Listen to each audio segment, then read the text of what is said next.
Welcome back to Yard Jockeys. I'm your host, David Arsenal. Today we have with us Ed Kentner from National Carriage. He is the Director of Social Media, and he's been in the social media game since 2012. Today he tells us how to get started and why he won't dance on TikTok. Stay tuned.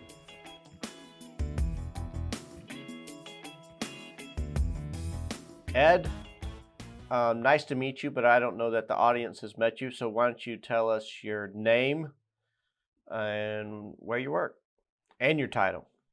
All right, I'm Ed Kentner. I am the Director of Social Media for National Carriers. I have National Carriers Incorporated, and I joined them in August of 2000. Wow. How is that was this the first company that you got into as far as transportation, or how long have you been in transportation? Since August of 2000 is when I got in transportation. Prior to that, I had a group of stores where I sold office machines, office products, and office furniture.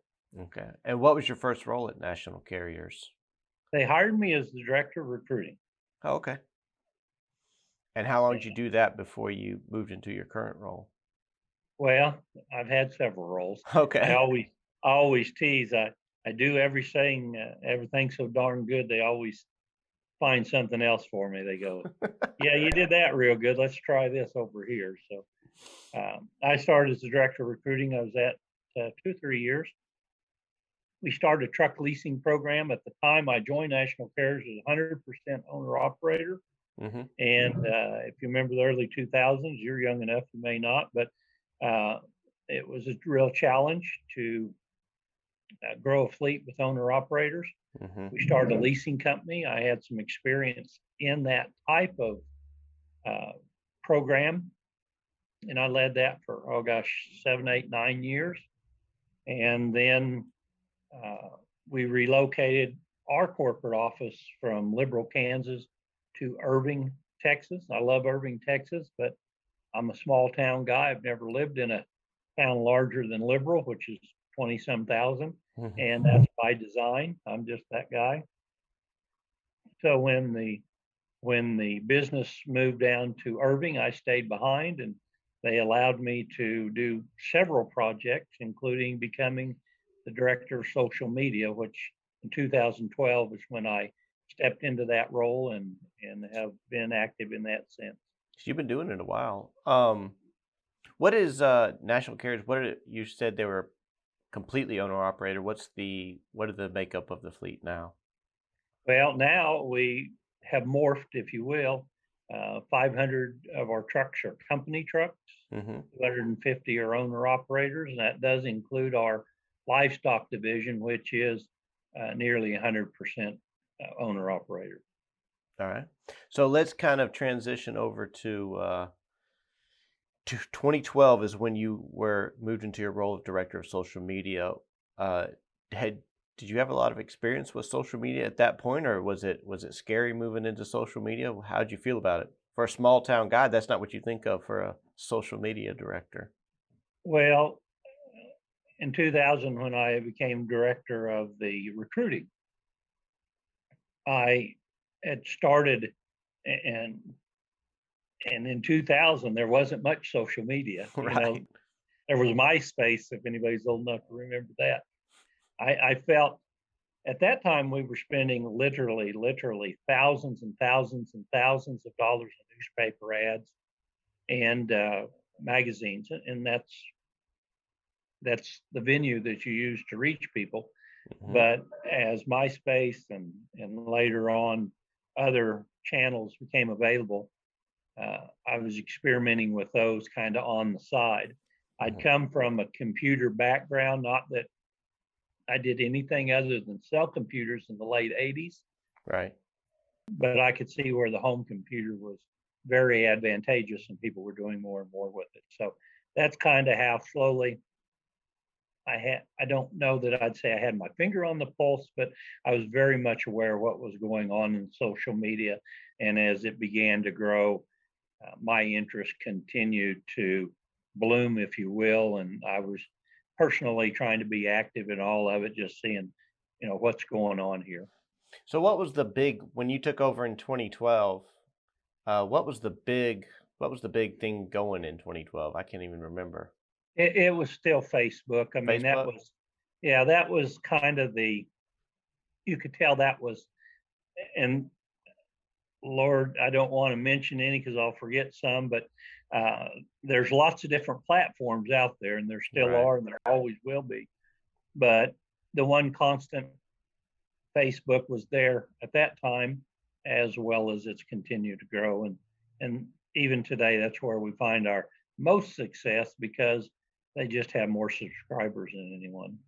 What was the first thing that you did when you took over as director of social media? What was kind of your first line item is this is what we got to do?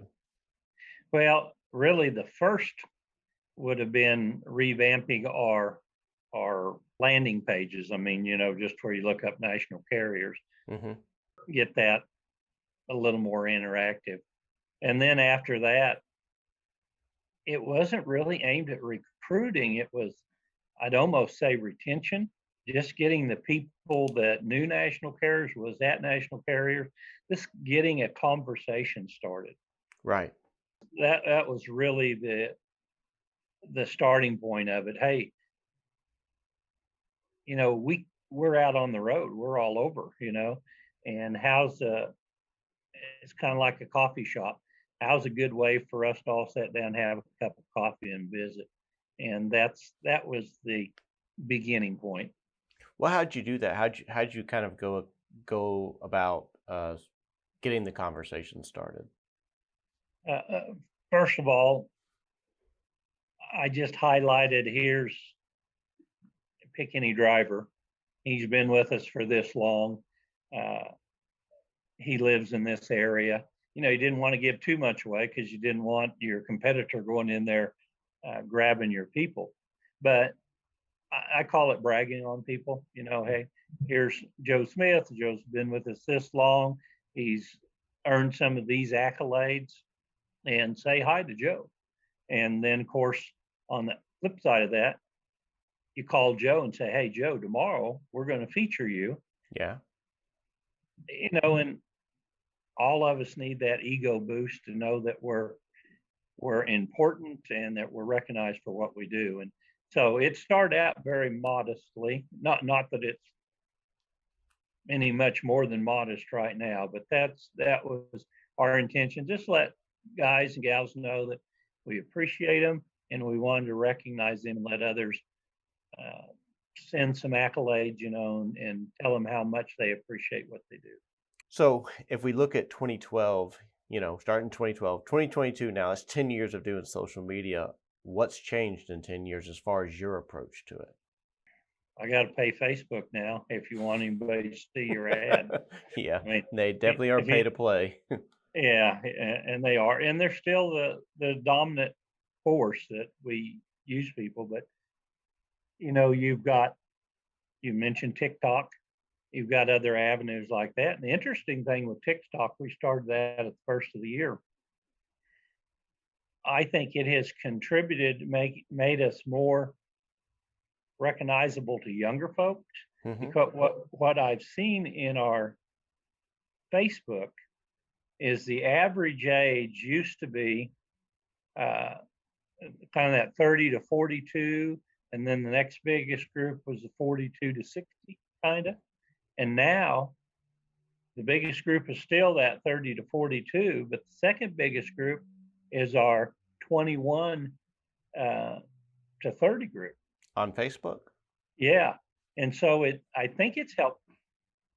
I don't know that it helped or hurt, but it's changed the dynamic. Our Facebook group has gotten younger, Huh. and I attribute that, I think, to TikTok, to I gotta I don't want to misspeak, but let me pull up Snapchat. Yeah. And Snapchat isn't real strong for us, but it's still that younger dynamic. All my grandkids, if I want to talk to them, it's Snapchat. They'll look at videos on TikTok, but if I want to talk to them, it's Snapchat. So that's how I explain how we're reaching the younger audience. And that's very important because we started a training program people that are 21 years old that want to come into our training program, they can do that. Mm-hmm. And it's been great. I mean, it has just been very successful. And I attribute that not all to social media, but certainly a lot of it to these programs we just talked about. Now, have you personally done any dances on TikTok? No. And do you plan to? No. But I have drivers, I have mechanics, I have others that Okay. Have you you know, convinced any of them to do dances on TikTok yet? not yet. And I want to go back to why I haven't. I'm a Okay. Southern Baptist. I'm a Yeah. Southern Baptist, and we're not supposed to dance. That's right. That's right. No dancing for Southern Yeah. Baptists. Yeah, I have no rhythm. That's why I chose to be a Southern Baptist. I have no rhythm at all. Well, I'm a drummer, so I have to have a little bit of rhythm, Oh, but I don't yeah, think I'm you're, dancing on TikTok anytime yeah, soon. yeah. Although You know, we talked about, how you strategize some of the things like that, and I'm old fashioned in a way. I want to protect the reputation of national carriers. right. I don't want us to come off as silly. I don't, so I'm very guarded in that respect. Well, if you look back, do you have kind of, I don't know if you've ever written these down, what do you think are the biggest, if you are managing social media for a fleet, what do you think are the biggest principles that you need to abide by? First and foremost, I think you need to do it on a scheduled basis, a regularity. In my particular case, the way I've analyzed it, between 6 and 7 Central Standard Time, I post every morning. And I went to a second post about 2 years ago in the afternoon. And the morning catches our people that are going in to do deliveries that are waiting to be unloaded. And the afternoon kind of catches our people that's waiting to be assigned the next load. And so I do a general interest in the morning, and then in the afternoons, I celebrate our anniversaries, because with the mechanics, the drivers, the office folks, I've got about 1,000 people. So that always gives me an anniversaries in the afternoon. So we try to celebrate the longevity of those people and what they do. Do you use any particular software or platforms for scheduling? I have that available, but I don't. Okay. Facebook now has kind of incorporated, and I use theirs to schedule, ahead. But I use them all. I mean, I do LinkedIn, I do Twitter, so I do all those. And just like the TikTok, I put a different message out there than what I do Twitter, and quite frankly, I don't get anything out of Twitter. I use it, but I can't see where it contributes anything. But yet we have a few drivers that use that, so I leave it out there. I was actually just watching you on Twitter.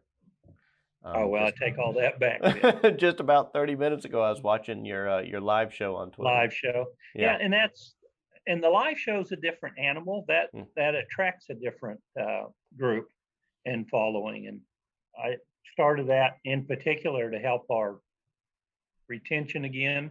Mm-hmm.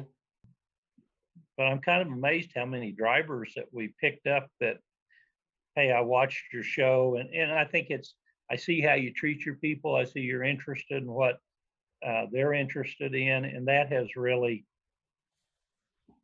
morphed into something that I wasn't expecting. And we do have quite a bit of interest that sparked, and then either they'll call for more information or they'll apply. So that was, again, that was a secondary goal. It certainly wasn't our primary goal in that, but it's definitely paid off. It's been very beneficial. So if kind of your first principle is, scheduling, like sticking to a schedule with posting, Right. what would be another big principle that you've learned going forward? and this is just me, and I'm no expert, but make it relevant to your drivers. I show our folks delivering, whether it's the Port of Los Angeles or it's in New York City. In fact, just before we got on, I posted, or getting ready to post, one of our trucks at Vermont, at a road sign in Vermont, and just something that are a particular interest to your people. And there's some general trucking posts, and quite frankly, they do very well. But I'm still targeting my people and potentially who could be my people. Not, I'm not putting gory wrecks or anything like that. I'm not interested in that kind of, I don't want numbers. I want the right numbers for me. Would you say that retention is the main is that the main focus of your social media strategy? It is for me. Yeah. I want to know what our drivers are thinking in the truck. And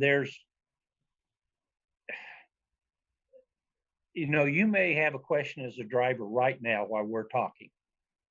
And it's much better that why it's on their mind to ask that question and have it answered than for them to try to remember, oh yeah, next time I'm in the yard, I want to ask that question.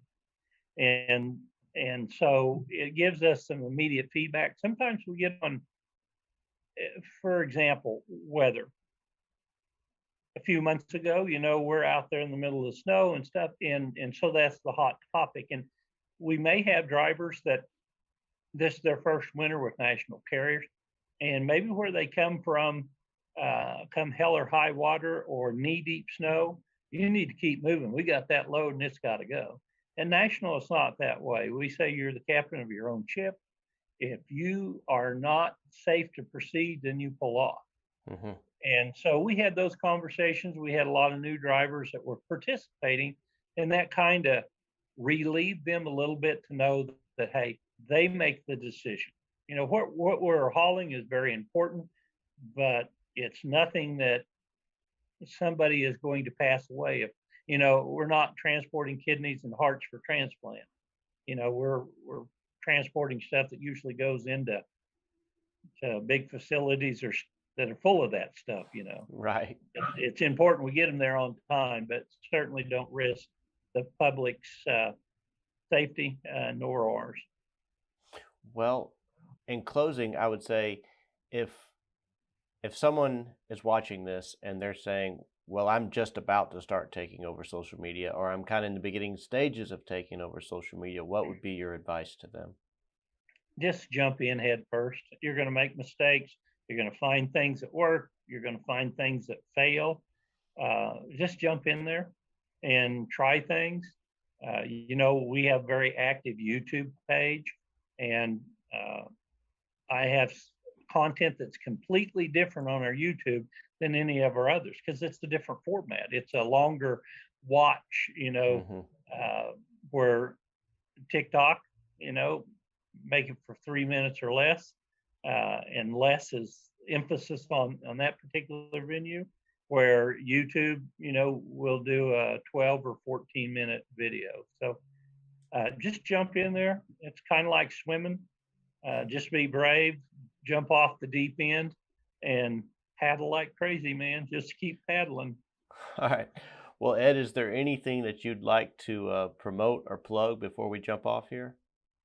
No, the thing that I hope is in our trucking industry, we see our young people continue to come into it, our older folks being those mentors to those young folks, because we need those drivers, we need those products moved, and it's a wonderful livelihood, and darn it, it's paying pretty dang well. It's paying very well right now. All right, Ed, well, I think that's it for us. If there's nothing else you'd want to add, then I think we can be done here and let you get back to it. All right, see you guys. Bye-bye.